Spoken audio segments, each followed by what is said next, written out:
Assalamualaikum warahmatullahi wabarakatuh. Ketemu lagi di Suara Mercy. Larut dalam duka,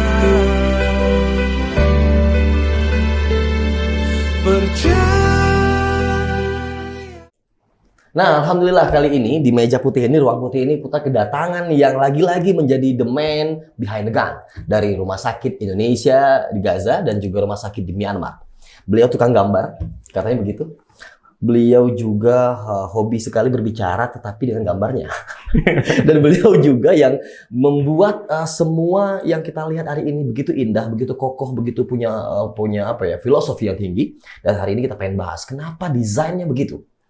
Ada apa di balik pesan-pesan yang akan disampaikan oleh beliau di gambar-gambar, karena beliau adalah seorang arsitek yang dipercaya oleh Mercy untuk membangun Rumah Sakit Indonesia di Gaza. Insinyur Rizal Syarifuddin. Assalamualaikum. Waalaikumsalam warahmatullahi wabarakatuh. Masya Allah, akhirnya kita ketemu.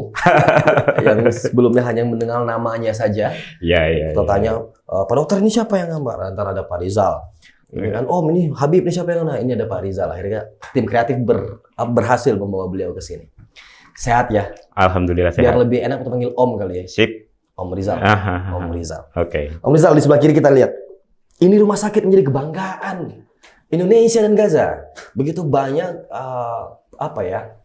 tangis haru, bahagia, yang mungkin kalau bisa dindingnya bicara, mungkin dia bicara. Dia bisa menangis atau ingin tertawa ngelihat kehadiran rumah sakit ini menjadi sentral kesehatan saat itu. Saat ini sampai bahkan saat itu. Iya. Apa yang di pikiran Anda saat itu? Kenapa begini? Bentuknya ya? Iya.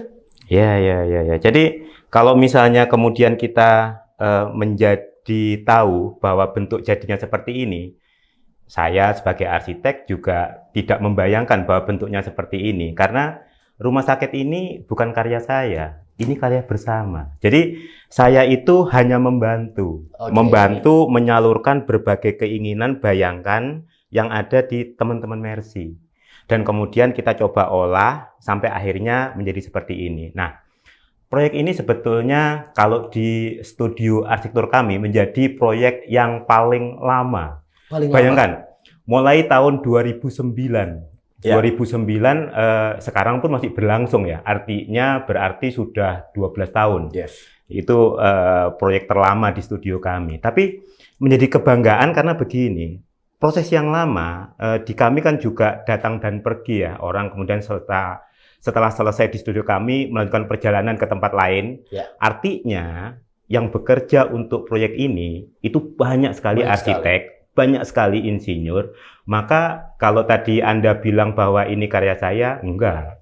Ini adalah karya bersama. Dan begini. Karya bersama maksudnya gimana? Kumpulan arsitek-arsitek atau? Salah satunya itu, kumpulan arsitek adalah satu hal. Tapi bahwa arsitek itu bekerja berdasarkan satu masukan, input. Oke, berarti masukan banyak presidium saat itu, masyarakat saat itu, ditangkap imajinasinya. Betul, jadi gini, ketika waktu itu 2009-2010 ya, saya ingat di gedung ini juga diundang, kita disampaikan bahwa ada 1,6 hektar lahan untuk pembangunan ini. Saya cerita begini. Kalau ketika kita mendesain rumah sakit, kita itu dihadapkan pada satu problem bahwa bagaimana kita membuat suatu arsitektur yang fungsional. Fungsional, utamanya di situ. Kata kuncinya di sana. Maka biasanya untuk rumah sakit pendekatan kita itu form follow function. Jadi kalau misalnya bentuk itu belakangan. Bentuk itu belakangan. Jadi yang pertama itu fungsinya berjalan. Nah, rumah sakit itu ketika kita diskusi dengan presidium menyampaikan, Pak, tolong nanti bagian ini dekat dengan bagian ini. Terus dokter lain bilang bagian ini dekat dengan bagian ini, begitu ya. Nah, begini. Ketika kita rangkum berbagai keinginan itu, seolah-olah semua ruangan harus berdekatan. Jadi seperti itu. Bayangin gini. Ketika kita ada fasilitas laboratorium, dia dibutuhkan oleh rawat jalan, oleh bagian IGD, oleh bagian operasi, gitu. Artinya laboratorium ini harus dekat dengan mereka. Dan yang seperti laboratorium ini bukan hanya laboratorium aja, ada farmasi juga butuh, CT scan juga butuh. Artinya apa? Ketika waktu itu masalah digelarkan ke meja, oh berarti begini. Ketika Anda ada di suatu ruangan berdua, Anda bisa berdekatan dengan rekan Anda ini. Tapi ketika ada 20 orang bersamaan di ruangan, pasti ada yang berjauhan kan? Karena ketika Anda berdekatan dengan yang satu, yang satunya pasti berjauhan. Nah, bagaimana menyelesaikan persoalan itu di dalam sebuah rancangan rumah sakit menjadi tantangan. Nah, maka kemudian kita berpikir satu konsep yang serawung. Serawung, mengumpul, ma'iyah gitu. Jadi melingkar. Jadi maka kemudian kita membayangkan seperti tata surya, di mana ada bagian intinya, ini kayak bintang mataharinya, dan kemudian ada planet-planet gitu. Nah itu yang kemudian menjadi dasar awalnya kita berpikir tentang rumah sakit ini. Jadi awalnya berangkat dari fungsi, bahwa ada bagian inti yang melayani bagian pelayanan. Bagian pelayanan itu kan ada rawat jalan, ada macam-macam lah ya. Nah, artinya begitu. Ketika kita sampai kepada penataan ruang, kita mendapati bahwa ruang kita itu melingkar. Jadi ada satu inti di tengah, yang lainnya itu melingkar, bahkan seperti tata surya, kayak gitu. Nah, ketika udah sampai di situ kita paparkan, dokter-dokter senang.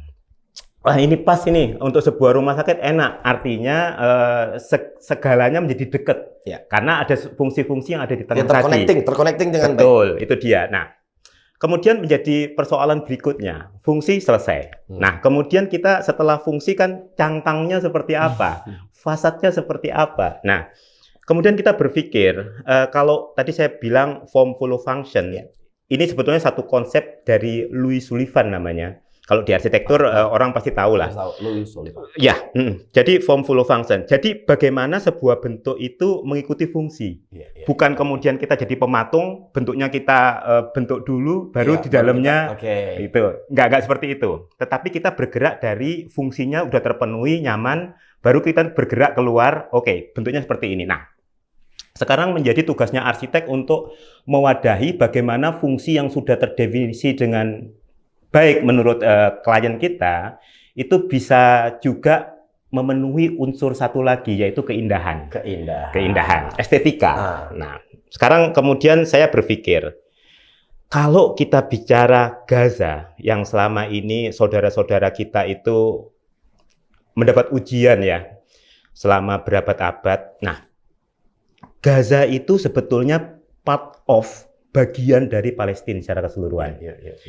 Kalau kita bicara soal Palestina, kita itu bicara soal Yerusalem. Mau nggak mau. Benar. Kalau kita bicara Palestina, pasti Yerusalem. Dan kalau kita bicara Yerusalem, orang pasti bicara Haram Al-Sharif, Komplek Aqsa. Pasti itu. Dan kalau orang bicara Aqsa, pasti bicara soal As-Sakra. As-Sakra itu Dome of Rock. Satu bangunan yang sedemikian sehingga kubahnya itu warnanya emas. Jadi sampai orang itu ketika berpikiran soal Al-Aqsa, dianggapnya itulah Al-Aqsa. Padahal bukan. Ini namanya Dome of Rock, As-Sakra, gitu ya. Nah, saya ingin mengambil ide itu sebagai bagian bagaimana kita mewadahi cangkang tadi. Jadi kita itu memikirkan bahwa Gaza yang kebetulan terpisah dari saudara-saudaranya di sebelah sana, termasuk terpisah dari Yerusalem, ini adalah longing, ini adalah kerinduan. Kerinduan akan bersatunya bangsa, bersatunya sebuah Palestina yang utuh. Maka kita kemudian ingin membuat peringatan tentang longing ini, tentang kerinduan. Maka kita mencoba membuat sesuatu yang mengingatkan Gaza dan juga dunia bahwa Gaza ini bagian dari Palestina secara keseluruhan dan ini part of bagian yang ada Yerusalemnya. Maka kemudian kita gabungkan konsep soal longing tadi itu, soal kerinduan tadi kepada fungsi yang tadi serawung tadi itu, yang pas ini. Jadi antara fungsi dan kemudian bentuk menjadi pas. Kalau orang Jawa tumbuh nemu tutup. Jadi gitu loh. Jadi itu yang kemudian kita coba terapkan di sini. Tapi gini, mungkin seperti ini. Nah, kayak gitu. Itu kan sebetulnya bangunan yang awalnya dibangun oleh Abdul Malik. Jadi dia khalifah dari Umayyah. Tahun 691 selesainya. Jadi udah lama sekali, lebih tua daripada Borobudur. Lebih tua daripada Borobudur. Iya. Bayangkan, lebih tua dari Borobudur, bentuknya udah seperti itu. Iya. Kalau dulu saya itu kan ngaji pada Dr. Nurholis Majid. Dr. Nurholis Majid itu jurinya Aga Khan Award. Nah, beliau bilang, ini adalah bangunan terindah di dunia yang saya tahu karena beliau udah keliling kemana-mana ya. Dan menurut saya cuma menambahi bahwa ini salah satu bangunan terindah di dunia. Karena gitu. arsitekturnya atau Karena arsitekturnya. filosofi? Arsitekturnya. Karena arsitekturnya. Memang kalau misalnya kita ngomong sejarah adalah satu hal lagi ya. Ada satu hal lagi ya. Bahwa di situ itu dia mewadahi satu batu yang bagi kalangan umat Islam dipercaya bahwa Rasulullah naik ketika Mi'raj itu melalui batu di situ. Itulah satu hal gitu ya. Gitu.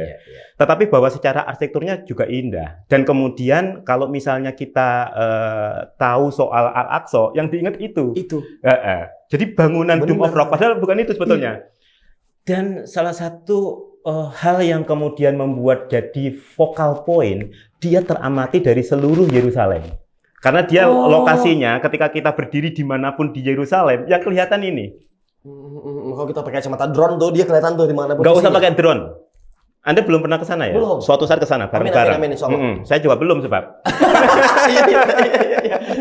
Tapi pasti Anda bisa Kita jelasin sama. Saya ingin gini, ketika arsitek merancang sesuatu, ada bagian dirinya yang juga ikut gitu loh. Walaupun kita kayak saya gitu ya, nggak kemudian jadi pingin egois, tetapi ada kerinduan saya juga ke situ. Makanya ketika saya tadi ngomong longing, itu longingnya Palestina, longingnya Gaza, dan longingnya saya juga. Saya pingin betul ke sana. Gitu. Loh, Rasulullah pernah ke situ. Iya. Itu satu tempat yang benar-benar nggak bisa kita lepaskan dari apapun sejarah Islam juga. Itu jadi Sejarah kalau manusia. misalnya tadi Anda tanya dari mana asal bentuk ini tercipta seperti itu. Jadi kalau misalnya tadi bahwa ini karya saya pasti bukan. Satu bahwa di studio saya banyak setelah 12 tahun itu masukan dari teman-teman Mercy. Iya. Kemudian saya nyontoh kok.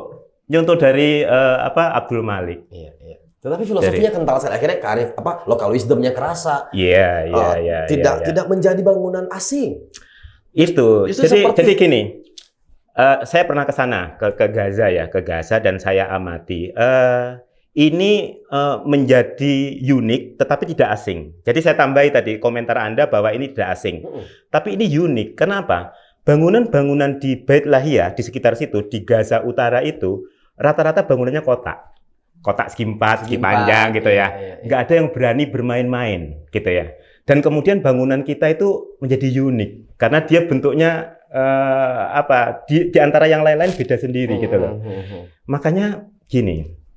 Saya mau cerita, jadinya saya banyak bicara jadinya. Enggak. Ini gini. kita tunggu-tunggu. Bukan, maksud saya begini.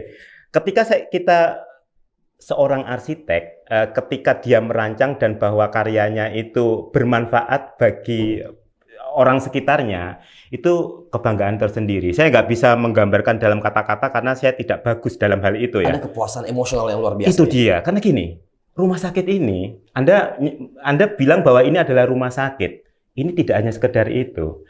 Ini itu kalau misalnya di Italia itu seperti plaza juga. Kalau di Indonesia itu kayak alun-alun juga. Karena ini tempat pertemuan orang, ini meeting point.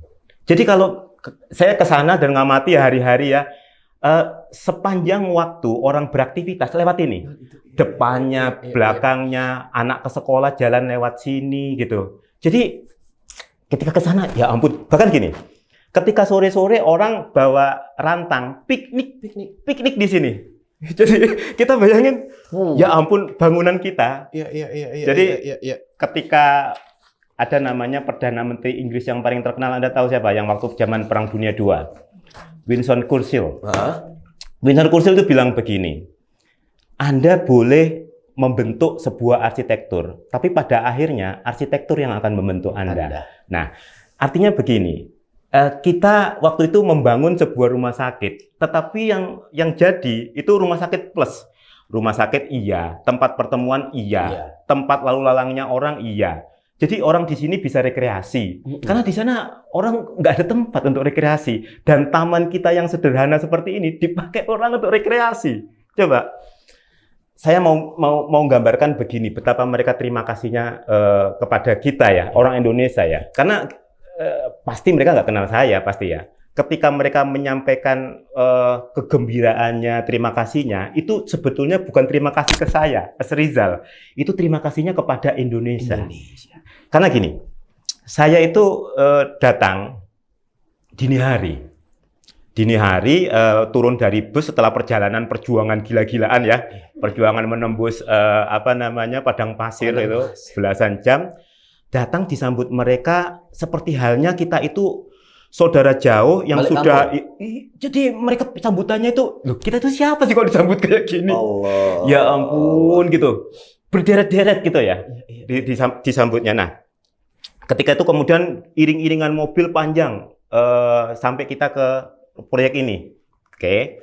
Dini hari, tidur sebentar, subuh bangun, habis sholat subuh saya di depan ini, jalan sedikit ada satu gerobak kecil jual kayak kopi atau susu begitu ya. Saya datang situ terus dibilang saya nggak paham sama sekali bahasa Arab ya. Terus dia bikinin sesuatu begitu ya. Loh saya nggak paham ini apa gitu ya. Terus dia bilang gini, mungkin secara bahasa saya sama sekali nggak paham, tapi dari gestur bahasa tubuh kurang lebih seperti ini. Anda datang dari negeri yang jauh ke sini ke kami yang dipunggungi oleh dunia. Tidak ada di dunia yang memperhatikan kami. Anda datang jauh-jauh untuk membuatkan kita sesuatu. Tolong terima teh hangat ini dari kami sebagai rasa terima kasih. Itu very emotional. Itu saya nggak kenal dia. Dia tuh bahasa Arab. Itu intinya. Intinya itu. Ini bahasa hati yang bicara. Bahasa hati. Saya, ya Allah. Kemudian ya.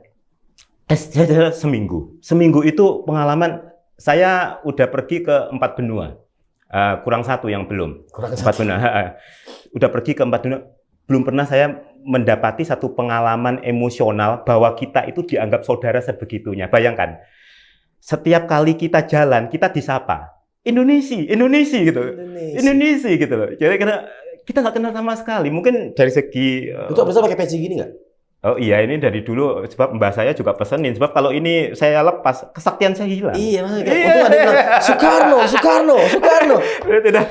Dan ini juga ketika kita berhenti di pasar, mereka berusaha memberi kita apapun yang dia jual. Iya. Ketika kita saya itu kan di sana itu makanan pokoknya roti ya. Ada di pinggir jalan tiba-tiba saya tuh suka kamera. Jadi hunting sore-sore gitu hunting gitu. Berhenti ada orang jual kue dan bikin kue saya lihat gitu. Mereka paksa membawa kita satu gerobak gitu. Indonesia enggak tahu lah ngomong apa, pokoknya udah ini buat kamu gitu loh. Iya.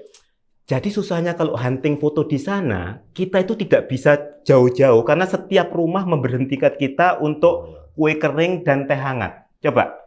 Jadi kita di sana itu kalau misalnya bayangkan bahwa mereka itu sebuah bangsa, sebuah daerah yang diembargo. Mereka itu miskin, tapi mereka berusaha untuk meletakkan kita pada tempat yang mulia betul, dihormati betul. Itu yang saya kemudian ingin mengabarkan ini kepada masyarakat di Indonesia ya. Wahai masyarakat Indonesia, apa yang kalian sumbang, entah itu 500 atau 500 ribu, itu sangat berharga. Karena mereka itu sedang tidak diperhatikan oleh dunia. Nggak ada orang lain selain kita yang membantu. Bahkan dalam sulitnya malah memberi orang. Memberi orang. Coba bayangkan itu. Kita yang beri apa jadi dia yang beri ya? Itu dia, maksudnya ya Allah. Itu luar biasa. Gini, saya itu mungkin suka makan, tapi saya merasakan tidak bisa berdiri dari sofa gara-gara kekenyangan itu di Gaza. Itu kalau misalnya Anda ke Gaza, itu prosesi makan malamnya itu habis ini.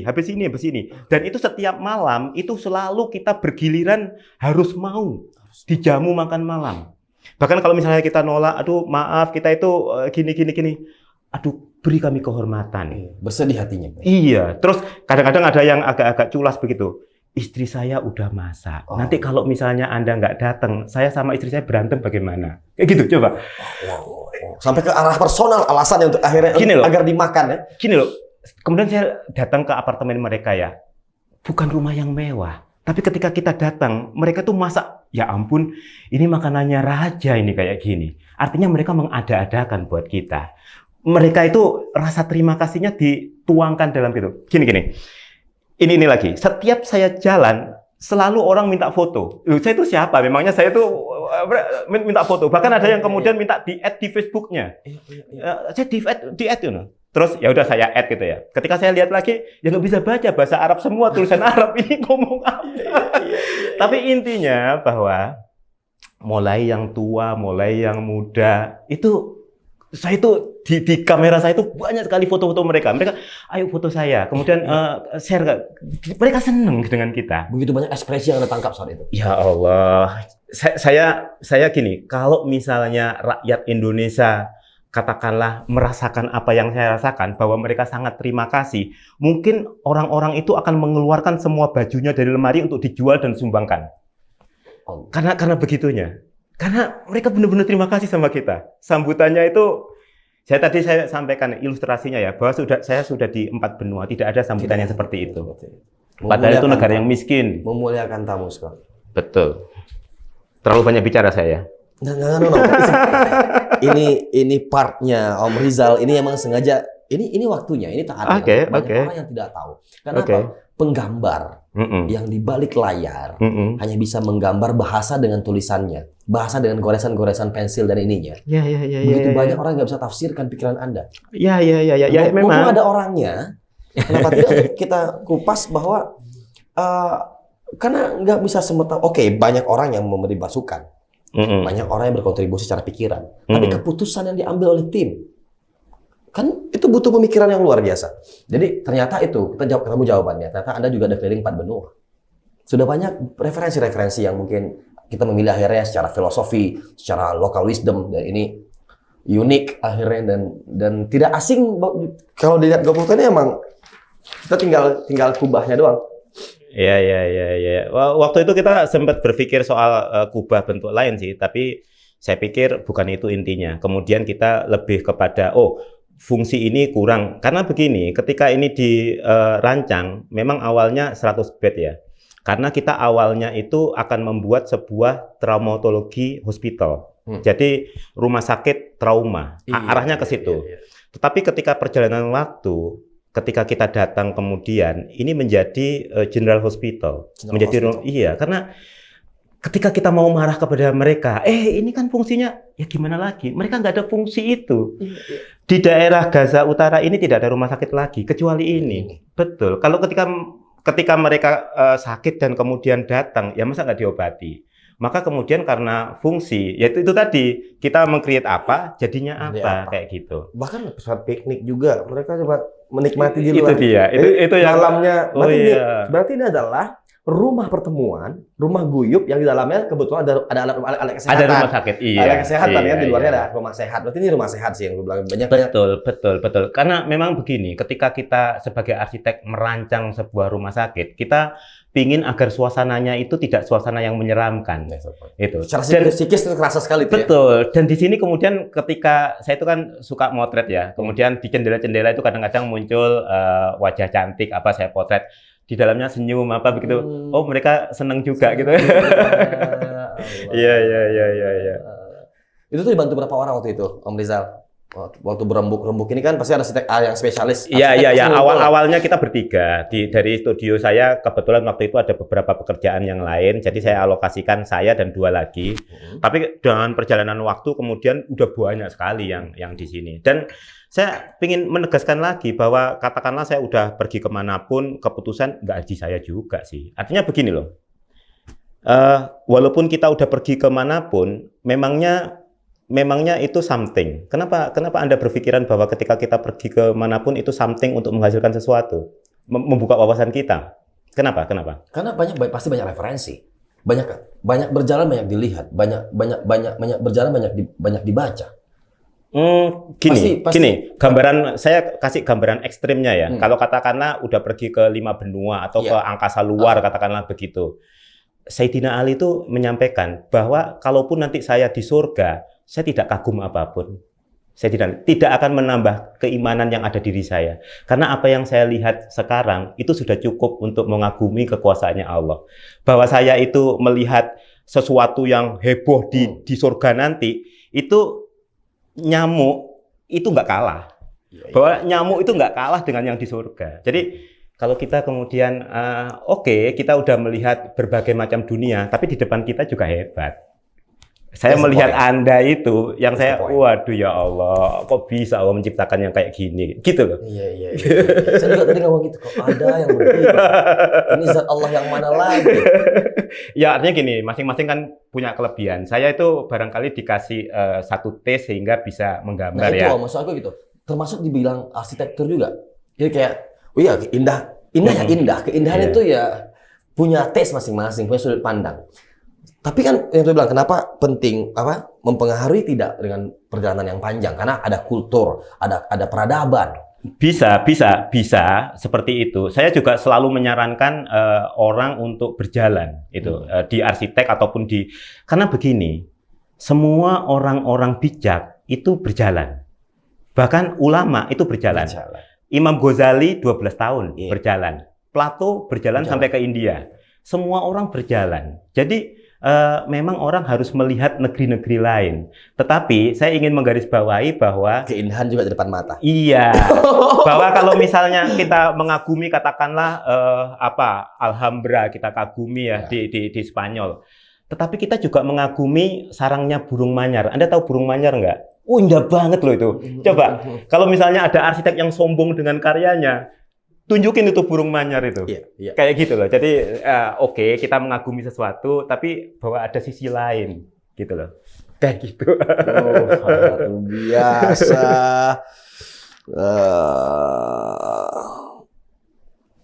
Nah ini baru satu lantai atau waktu itu? Ya, waktu itu gini. Kita bikinnya 2,5 lantai. Jadi setengahnya itu basement. Karena kita berpikir ketika nanti terjadi sesuatu, kita bisa manfaatkan basement itu untuk tempat perlindungan. Nah, makanya ketika itu kita merancangnya itu 2,5 lantai, jadi 2 lantai per basement. Tetapi ketika dalam perjalanannya memang dibutuhkan lebih. Kayak tadi tuh saya bilang bahwa awalnya itu rumah sakit untuk traumatologi, kemudian menjadi rumah sakit umum. Iya. Ya kurang lah, segala fasilitas kurang lah. Maka kemudian kita datang lagi dan kemudian gini loh, masyarakat Indonesia itu nggak tahu ya. Mungkin kalau misalnya ada yang bilang bahwa masyarakat Indonesia itu paling pemurah, saya setuju. Iya, bahkan riset udah membuktikan. Iya, Tahun 2021 udah. Oh, ada ya? Udah keluar. Oh, itu Indonesia- kayaknya nyontek pikiran saya itu. Kita itu di urutan pertama dalam segi kemanusiaan. Donate untuk kemanusiaan. Nah, dan di posisi terakhir itu 10 itu ada Jepang untuk Asia. Jadi kita nomor atas, bahkan melebihi 60%.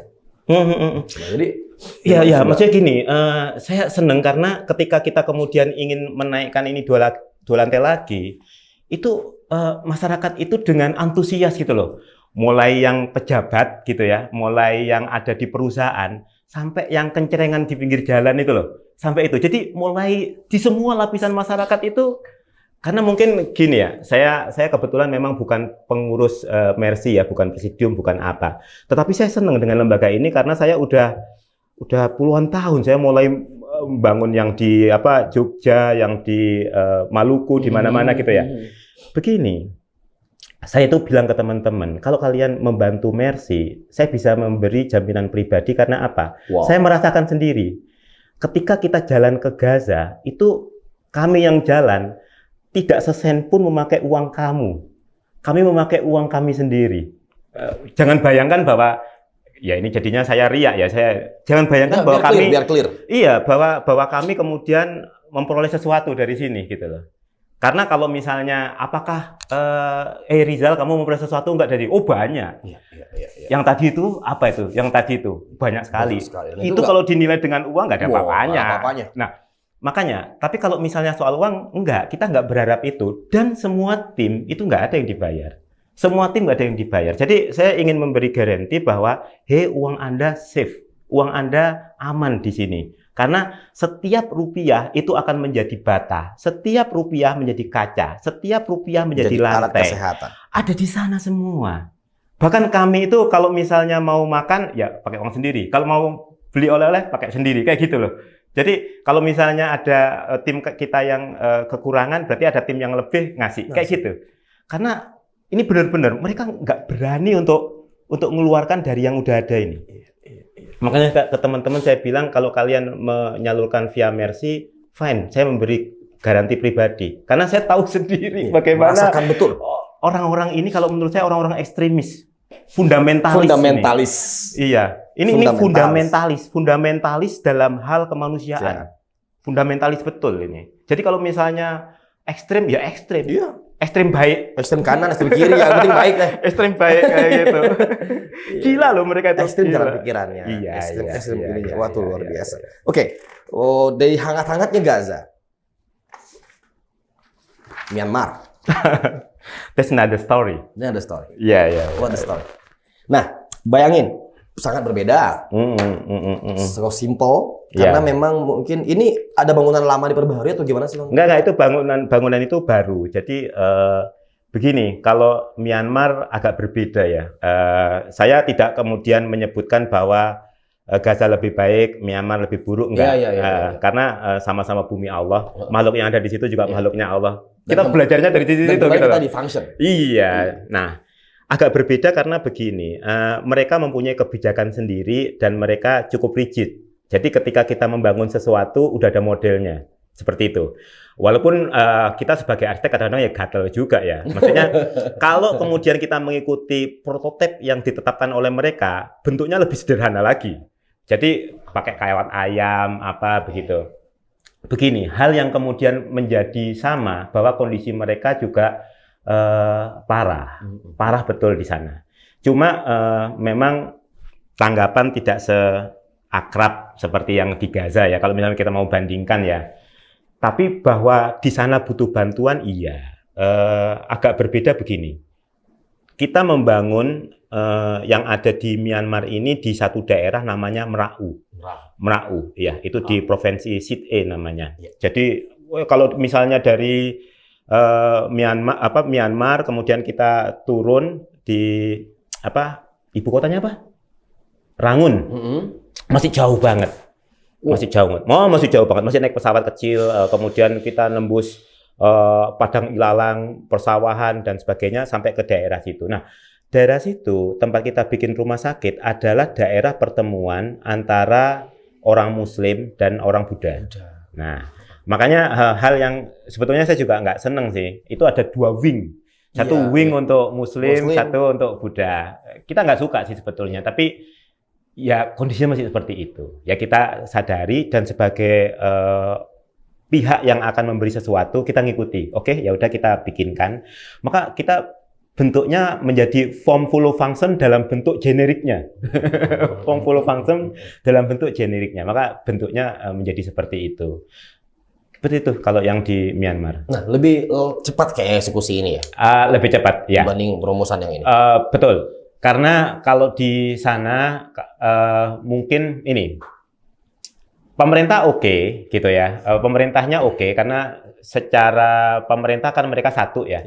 Sedangkan kalau di Gaza coba bayangkan, ketika kita menuju ke sini, dari sini harus ke Singapura, dari Singapura kita menuju ke Jeddah, dari Jeddah ke Mesir. Mesir nunggu dulu, nunggu tanda-tanda di sana, oke boleh masuk, udah kita kemudian jalan. Jauh banget itu. Dan ketika kita mau masukkan sesuatu, kalau di Gaza kan susah betul. Gitu, mencari barang-barang di mana gitu loh. Mau ekspor kemana? Kayak gitu. Jadi makanya kalau dari sisi pelaksanaan lebih mudah di situ. Nah, ingat teman-teman ini? Oh iya.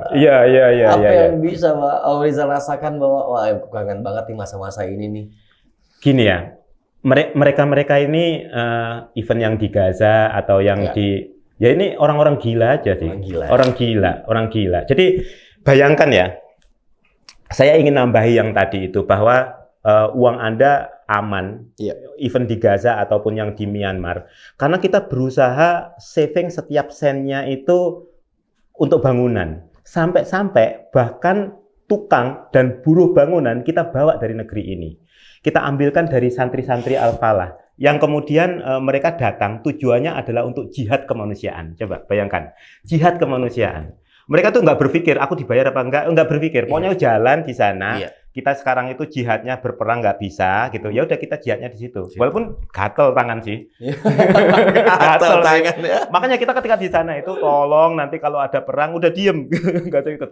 Karena kita ya ada gitu ya. Allahu Akbar ya. Allahu Akbar. Bergerak tuh. Oh bergerak, udah di sebelah sana udah surga.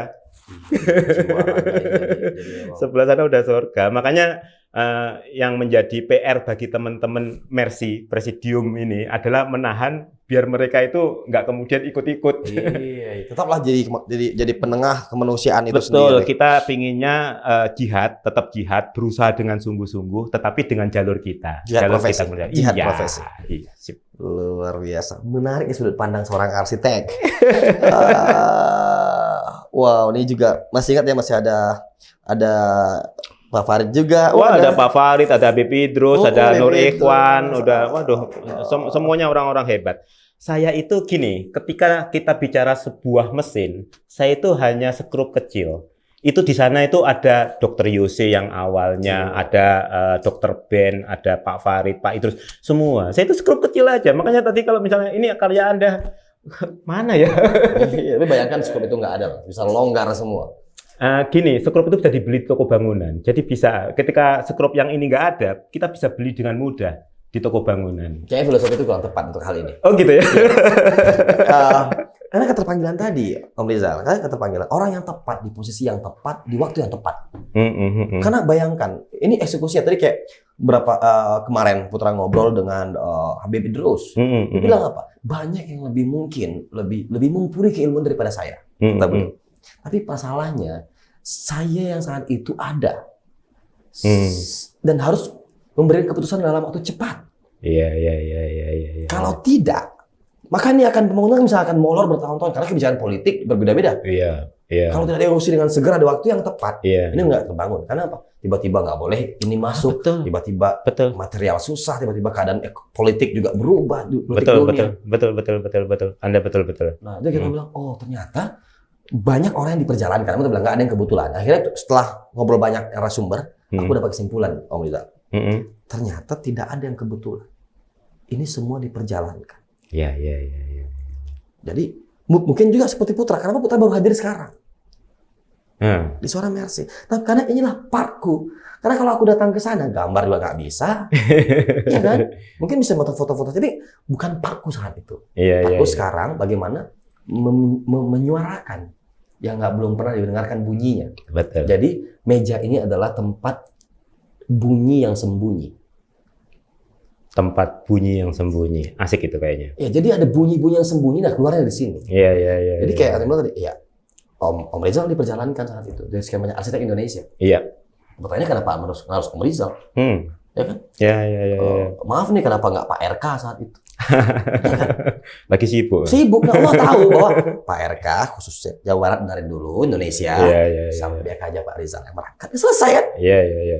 Nah, jadi kita bilang skrup apapun itu sama kayak motor. Lagi-lagi kita belajar banyak dari beliau bahwa ternyata begitu tawaduknya dan sampai dirinya suara skrup. Karena motor juga tanpa busi yang kecil nggak bisa hidup. Oke. So, thank you.